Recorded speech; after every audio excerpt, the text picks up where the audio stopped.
Tu vois, imagine une capitale américaine sous la main d'un seul homme qui déclare l'anarchie totale et balance l'armée dans la rue, des sans-abri chassés, des sirènes, des blindés, la peur. Que se passe-t-il vraiment derrière les barreaux du pouvoir? On est le 11 août 2025. Donald Trump, président toujours en exercice, annonce ses ordres depuis la pelouse de la Maison-Blanche, Washington, capitale fédérale, ville du Congrès, de la Cour suprême, mais sans abri dans les rues. Tension extrême, malgré la criminalité violente en baisse.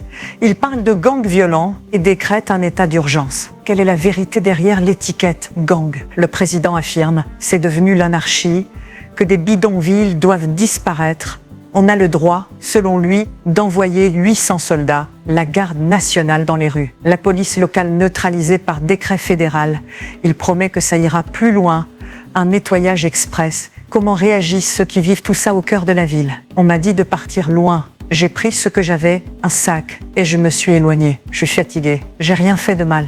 Policier local, on a appris qu'on perdait le contrôle, un décret qui nous exclut, on se sent trahi, qui va protéger les citoyens maintenant. Habitants du quartier, j'ai vu un blindé au coin de ma rue, des soldats partout. Ça ressemble plus à une ville en guerre qu'à la capitale des États-Unis. Réseaux sociaux, influenceurs, sur Truth Social, un post en flammes, la toile, Washington brûle. Gang sans-abri, danger maximum, nettoiement en marche.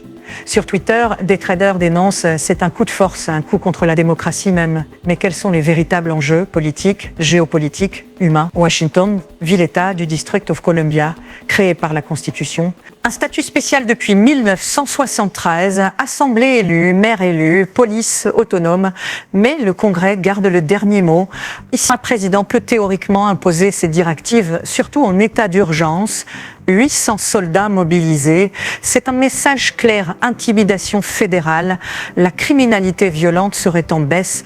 La vérité, une capitale en tension politique. Un président qui utilise la peur pour redéfinir le pouvoir et redorer son image de fermeté. Mais à quel prix humain? Géopolitique, une ville où siège le Congrès, la Cour suprême, les ambassades, un geste musclé qui ébranle le monde. Mais c'est symbolique. Le symbole du pouvoir républicain face aux institutions. Et demain, que risque-t-on? Fuite de pouvoir, soulèvement, oubli des plus vulnérables. Au final, une ville attaquée non par un ennemi extérieur, mais par des mots, des décrets, des blindés. Les sans-abri, toujours invisibles.